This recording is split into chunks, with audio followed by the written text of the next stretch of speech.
Doğru olmayan fikirləri müəyyən edək. Qarabağ vulkanik yaylasının efüzyon mənşəli süxurları ağır, bərk və məsamətsizdir. Biz bilirik ki, efüzyon mənşəli süxurlar intruzivlərdən fərqli olaraq yüngül olur və məsaməli olur. Deməli, ümumiyyətlə bu fikir yanlış fikirdir. Deməli, biri götürürük. Birin olmadığı variantları silirəm. Sürüşmələrin baş vermə səbəbləri yalnız eksogen proseslərlə bağlıdır şərti də yanlış fikirdir. Belə ki, ərazidə əgər sürüşməyə meyilli olan yamaç varsa və orada hər hansı bir tektonik hərəkət, bir təkan baş verərsə, sürüşmə baş verə bilər. Deməli, ikinci şərtdə yanlış fikir ifadə edildiyinə görə bizə lazımdır. Deməli, D variantını da silirəm.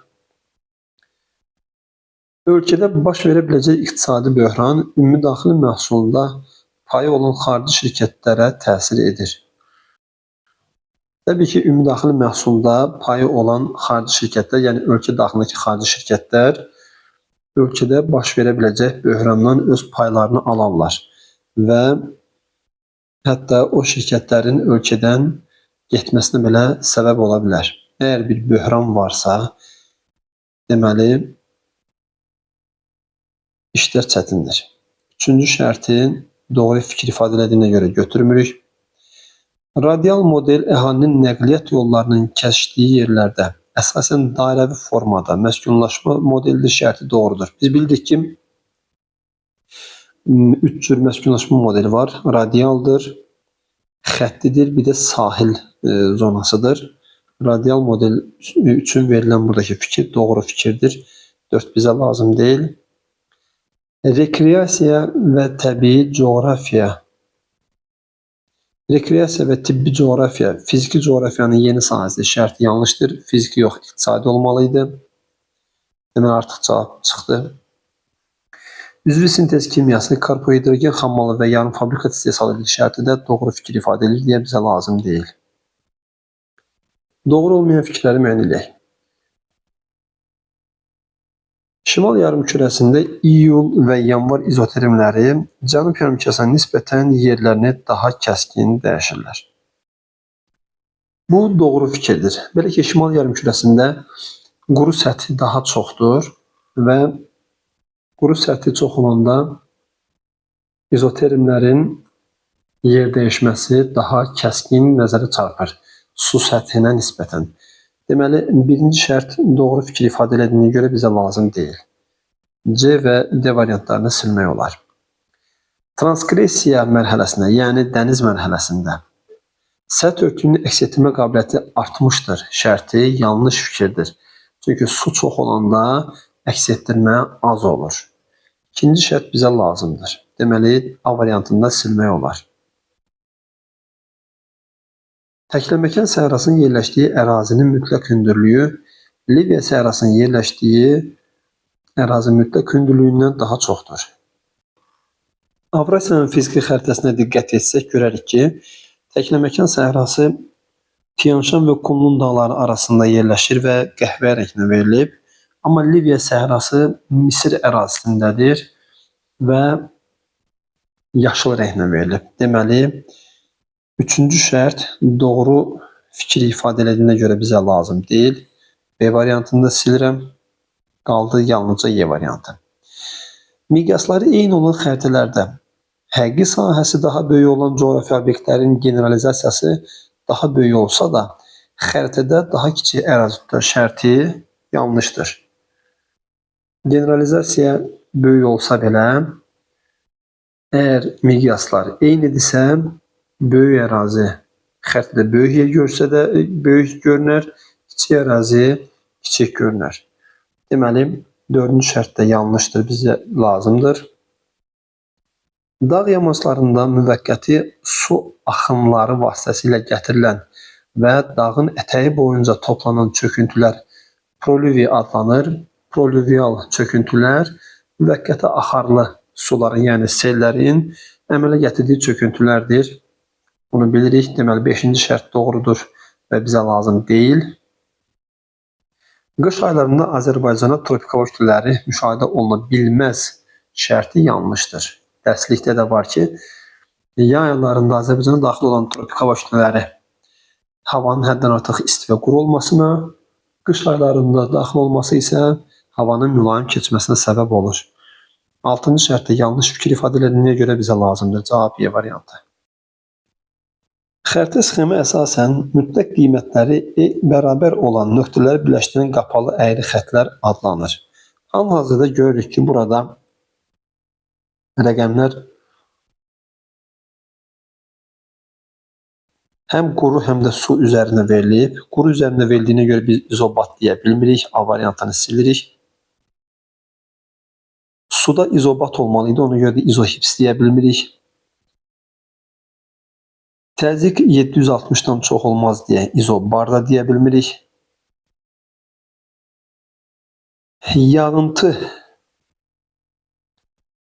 tropik ərazilərdə az, mülayim enliklərdə biraz çox, ekvatoral ərazilərdə isə lap çox verildiyinə görə biz bura izogiyet deyə bilirik. Yəni cavab C variantı götürmək olar. Verilmiş əlamətlər uyğun gələn ərazi üçün səciyyəvi olmayan xüsusiyyətləri müəyyən edin. Deməli, bu ərazi mülayim iqlim qurşağındadır, işıqlanma qurşağındadır. Yəni 23,5-dən 66,5 dərəcə coğrafi enliklər arasında geosinkronda yerləşir.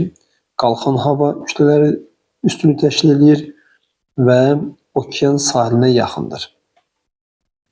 Gecə ilə gündüzün uzunluqları arasında fərq 18 saatdan çox ola bilər. Bu doğrudur.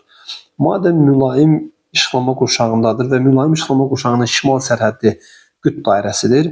Qütb dairəsində 24 saat gündüz, 0 saat gecə ola bilər. Deməli, birinci şərt doğru fikir ifadə edildiğine görə bizə lazım deyil və B, Y variantlarını eləmək olar. İl boyu yüksək təzyiq müşahidə edilir. Yüksək təzyiq müşahidə edilir demək, burada enən hava olduğunu ifadə edir. Amma burada qalxan hava dediyinə görə bu yanlış fikir ifadə edildiğine görə bizə lazımdır. 2-nin verilmədiyi variantlarda silsəm, yalnızca D variantı qalır. 3-ə baxaq. Fiziki aşınma üstünlük təşkil edir. Qalxan hava olan yerdə rütubət də var. Rütubət olan yerdə də fiziki aşınma olmaz. Deməli, 3-cü şərtdə yanlış fikir ifadə edildiğine görə bizə lazımdır. Sürüşmə hadisəsi baş verə bilməz. Bu yanlış bir fikirdir. Əgər ərazidə bir dağlıq dağ varsa və geosinkronda yerləşir sözü bizə həmin yerdə zəlzələnin də baş vermə ehtimalını aşılayırsa, deməli orada sürüşmə də baş verə bilər. Deməli, 4-cü şərtdə yanlış fikir ifadələrinə görə bizə lazımdır. Deməli, D variantı doğrudur. Səpələnən radiasiya üstünlüyü təşkil edə bilər. Bəli, qalxan hava bulud əmələ gətirir, bulud da səpələnən radiasiya əmələ gətirir. 5-ci şərt doğrudur, götürmürük. Fəaliyyətdə olan vulkan rast gəlinməyə bilər. Geosinkronda yerləşmiş olması hər zaman orada fəaliyyətdə olan vulkanın olacağına dəlalət etmir. Deməli, 6-cı şərtdə doğru fikir ifadə edildiğine görə bizə lazım deyil. Xəritə sxemə əsasən doğru olmayan fikirləri müəyyən edək.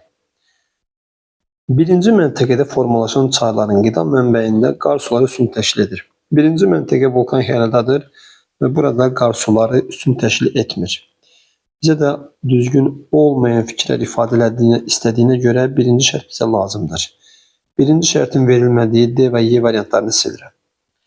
İkinci məntəqənin olduğu ərazidə, yəni burada, təxminən daşkəsən deyək bura, rekultivasiya tədbirinə ehtiyac olan torpaqlar mövcuddur. Bəli, bu ərazidə terrikon təpələrdən təmizlənməli olan torpaqlar ola bilər. İkinci şərt doğru fikir ifadə edir və bizə lazım deyil.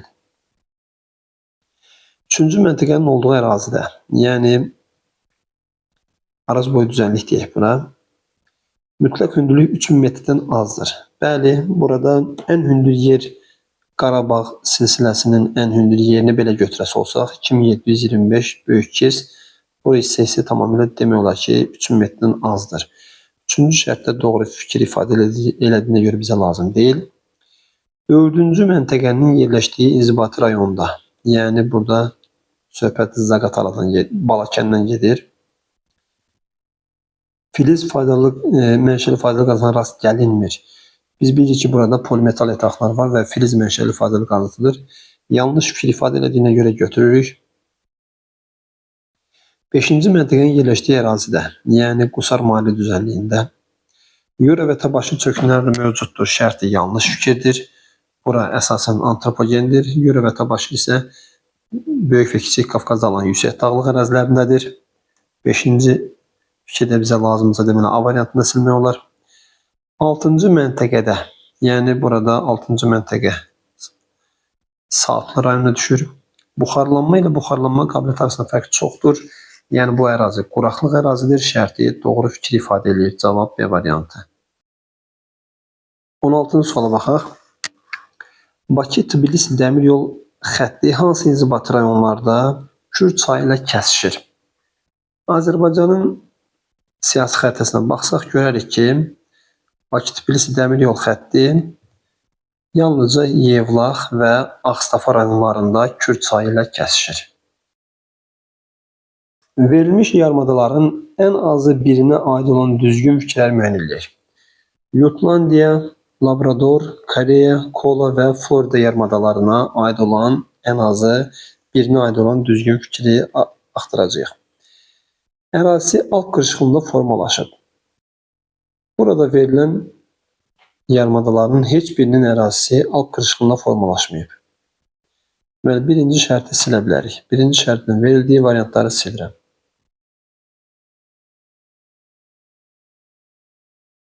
Ərazisi 3 yarımkürədə yerləşir. Deməli, ya Qrinviçlə kəsilməlidir, ya ekvatordan, ya da 180 dərəcəli meridianla.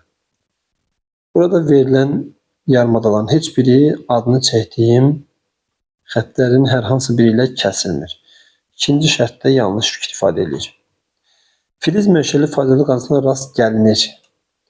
Burada biz Labradoru deyə bilərik. Deməli, üçüncü şərt bizə lazımdır. Sahillərini üç okean suları yuyur. Sahillərinin üç okean sularıyla yuyulan hər hansı bir yarımadanı mən bilmirəm. Bilən varsa zəhmət olmasa qeyd eləyər. Deməli, dördüncü şərt yanlışdır. Deməli, A variantını da silirəm. Ərazisi iki ölkəyə məxsusdur. Burada biz Koreyanı deyə bilərik. Həm Koreya Xalq Demokratik Respublikası, həm də Cənubi Koreya Respublikasının ərazisi bu yarımadada yerləşir. 5-ci şərt də bizə lazımdır. Buzlaq məşəri ilə formala rast gəlinir. Biz buna Kolanı da, Labradoru da aid eləyə bilərik. Karib dənizindən cənub-şərqdə yerləşir. Karib dənizindən cənub-şərqdə hər hansı bir yarımada varmı, bilmirəm. Bəlkə Valdes yarımadasını düşünmək olar. Cənub Amerikanın dəniz səviyyəsindən ən aşağı olan yerindən söhbət gedir. Deməli, 7-ci şərt yanlışdır. Ərazisində mülayim dəniz iqlim tipi mövcuddur. Bu da Jutlandiyaya aid edilə bilər. Danimarkanın ərazisində. Deməli, 8-ci şərtdə bizə lazımdır cavab C variantı. 18-ci suala baxaq. Eli-Venn diaqramına əsasən uyğunluğu müəyyən edək. Burada biz Skandinaviya, Hindçin və Pireney yarımadalarına aid xüsusiyyətləri seçəcəyik. Monarxiya idarəetmə formasına malik ölkə mövcuddur. Bu şərt bu yarımadaların hamısına aiddir. Yəni 4-də A. Pireney yarımadasında biz İspaniyanı və Andorranı, Skandinaviya yarımadasında İsveçi, Norveçi, Hindçin yarımadasında isə Taylandı, Malaziyanı aid eləyə bilərik. Deməli, 4-də A. 4-də A verilməyən C və D variantlarını silmək olar. Ərazinin bir hissəsində gecə ilə gündüzün adi növbələşməsi pozulmur. Skandinaviyada bu var, bir hissəsi qütb dairəsindən yuxarıdadır. Amma nə Hindçin, nə də Pireney yarımadalarında belə bir hal yoxdur. Deməli, 6-cıya B. Altıncıya B'nin verilmədiyi C variantını silirəm. Qaldı A və Y variantları. Çayları iki okean hövzəsinə aiddir. Bu şərt Pireneya yarımadasına aid olmaz. Çünki Pireneya yarımadası yalnızca Atlantik okean hövzəsindədir. Ancaq Skandinaviya yarımadası həm şimal buzlu, həm Atlantik okeanına, Hindçin yarımadası isə həm sakit, həm də Hind okeanına aid edilə bilər. Deməli, ikinciyə C. İkinciyə C'nin verildiyi hər iki variant var. Ərazisində aid olduğu qitənin iki ucqar nöqtəsi yerləşir. Bu şərt Pireneya yarımadasına aid edilə bilər. Çünki Mərakeş və Roka burunları Pireneya yarımadasına yerləşir. 7-yə D. Qərb yarımkürəsində yerləşir. Qərb yarımkürəsində yerləşmək yalnızca Pireneya yarımadasına aiddir. Burada 7-yə həm də Y. Ərazisində yerləşən ölkələrdə kənd təsərrüfatının aparıcı sahəsi əkinçilikdir. Şərti Skandinaviyaya aid edilə bilməz. Bilirik ki, əkinçilik isti ərazilərdə daha çox yaygın olur. Deməli, biz burada Hindçin və Pireneya yarımadalarını götürə bilirik. Yəni 6-ya F. Şaquli cisimlərin kölgəsi il ərzində günorta vaxtı üfüqün həm şimal, həm də cənub tərəfinə düşə bilər. Bu o deməkdir ki, bu ərazi iki tropikin arasındadır. Yəni yay gündönümündə kölgələr cənuba, qış gündönümündə isə şimala düşər. Deməli, bu yalnızca 3-ə aiddir, Hindçin yarımadasına. 3-ə G. İnkişaf etmiş ölkələr yerləşir. Skandinaviya yarımadasında və Pireneya yarımadasında inkişaf etmiş ölkələr var. Deməli, 5-ə H. Eston xalqı ilə eyni dil ailəsinə mənsub olan xalqlar yaşayır. Biz bilirik ki, Finlər Fin-Uqor dil ailəsinə mənsubdur ki, onlar da Eston xalqı ilə eyni dil ailəsini təşkil edir. Deməli, 1-ə K. 1-ə K-nın verildiyi yalnızca A variantı var. 19-cu suala baxaq. L-Venn diaqramına əsasən Araz, Kür, Samur və Qanıq çaylarına aid olan xüsusiyyətləri seçəcəyik. Mənsəbi okean səviyyəsindən yuxarıda yerləşir. Biz bilirik ki, Kür çayı və Samur çayı -27 metrdədir. Araz çayı -11-də. Qanıq çayı isə Kür çayına Ceyrançol zonasında tökülür və dəniz səviyyəsindən yuxarıdadır. Deməli, 3-cüyə A. 3-cüyə A-nın verilmədiyi A variantını, B variantını və Y variantını silmək olar. Artıq yalnızca 2 variant üzərində fikirləşə bilərik. Qonşu dövlətlə sərhəddə üzərində müştərək su elektrik stansiyası tikilmişdir. Bu, Araz çayına aiddir.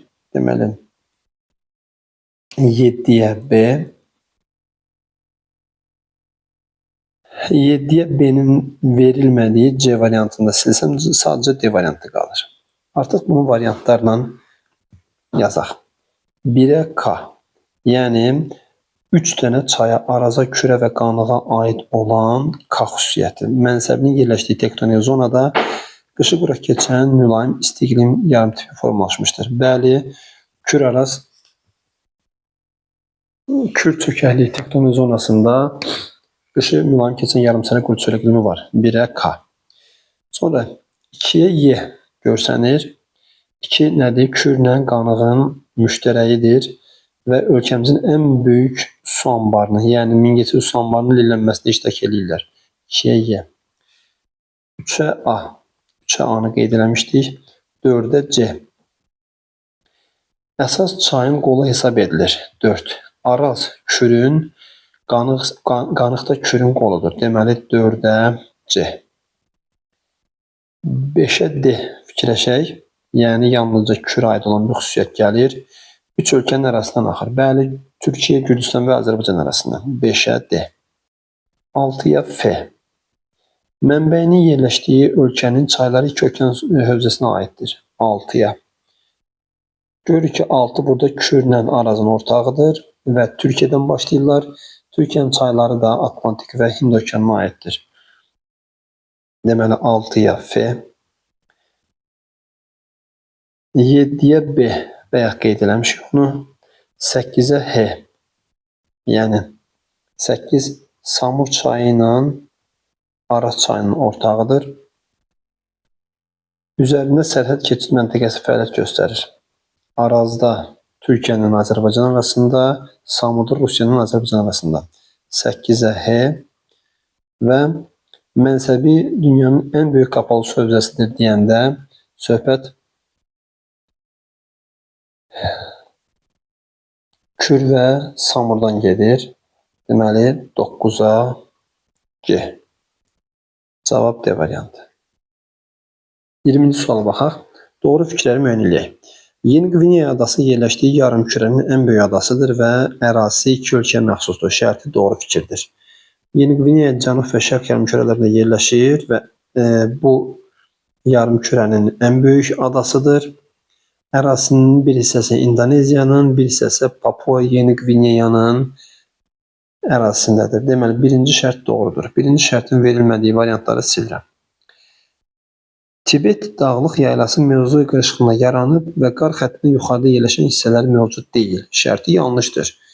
Çünki bu ərazilər əsasən qar xəttindən yuxarıda yerləşən 7000-dən yuxarı hündürlüyə malik olan ərazilərlə zəngindir. İkinci şərt yanlışdır. İkinci şərt onsuz da silinib. Üçüncü şərtə baxaq. Ruiz, Cotopaxi, San Pedro, Taxumulco və Lüleco vulkanları Latın Amerikasında yerləşir. Şərti doğrudur. Bunların bəziləri Meksika zonasında, bəziləri Cənubi Amerika zonasında yerləşir. Üçüncü şərt doğrudursa C və A və C variantlarında silmək olar. Amudarya və Sırdərya çaylarının ilin soyuq dövründə bolsun olduğuna görə yay aylarında Aral gölünə gəlib çata bilmirlər. Şərti yanlışdır. Bu çaylar əsasən qar sularıyla qidalandığına görə onlar ilin isti dövründə bolsulu olurlar. Dördüncü şərt yanlışdır.